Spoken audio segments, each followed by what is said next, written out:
What's something people don't know about the true dangers of World War II winters?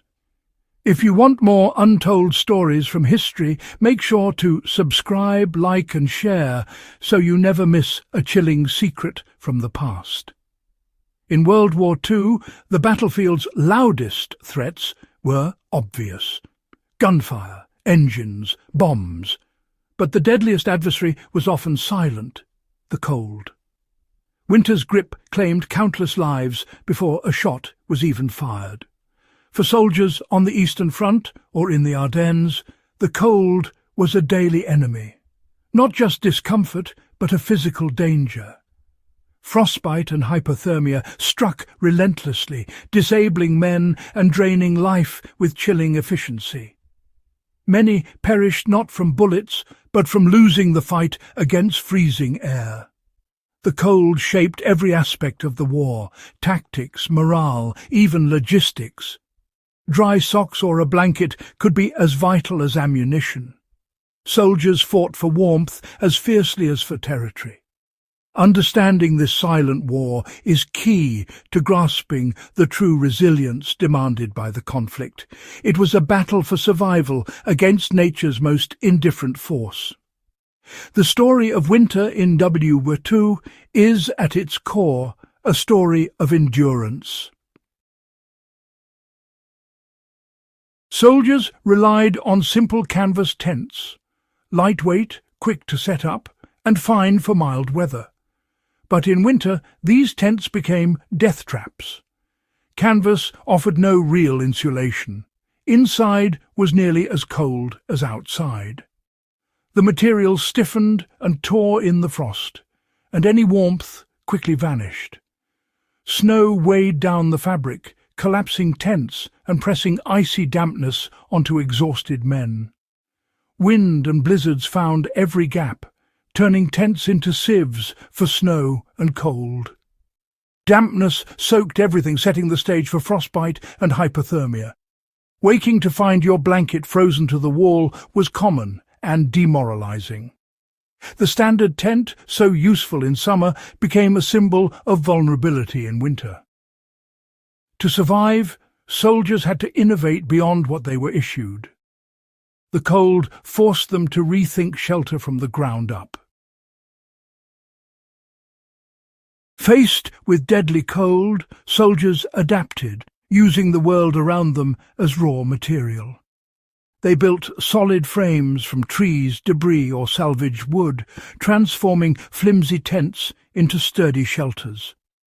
This wasn't a top-down invention, but a grassroots evolution, born of necessity.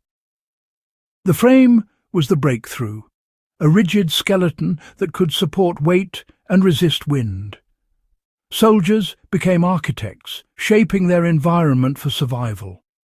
Teamwork and resourcefulness were essential. Every branch lashed, every nail driven was a step towards safety.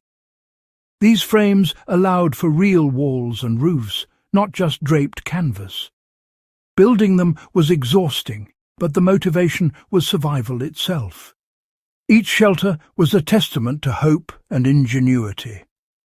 They were more than makeshift huts. They were lifelines. The framed shelter marked a turning point in the fight against winter.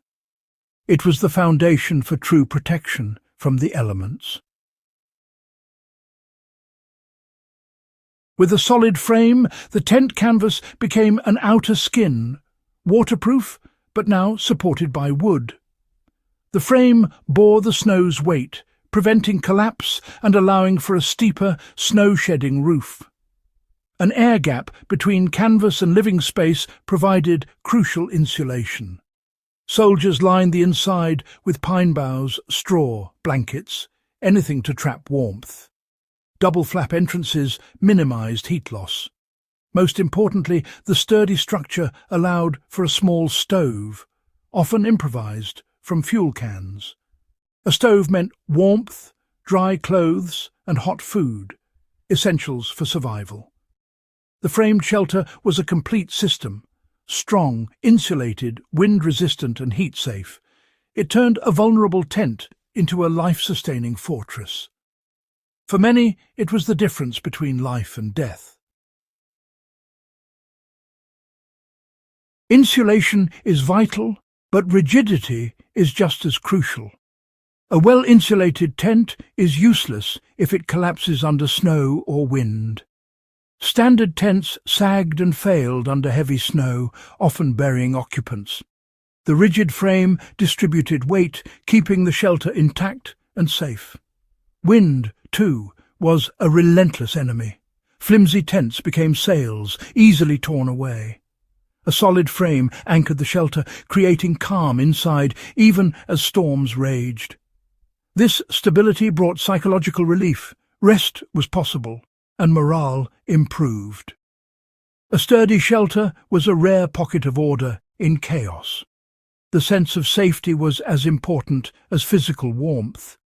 Rigidity wasn't just engineering, it was survival. The framed shelter's strength was its greatest asset. It allowed soldiers to endure both physically and mentally. The framed shelter's genius was its adaptability. Soldiers tailored designs to their environment: forest, plain, mountain, or city. In forests, shelters resembled log cabins, insulated with moss and leaves. On open plains, dugouts were built into the earth, using sod for walls and low profiles to block wind. In mountains, stone and rock formed sturdy walls with canvas roofs for insulation. Urban warfare saw soldiers fortify basements using rubble and salvaged wood for protection. Each terrain demanded a unique approach, but the core principle remained: use what's available, build strong, insulate well. Adaptation was key to survival. The environment became both challenge and resource. These shelters were as varied as the landscapes of war.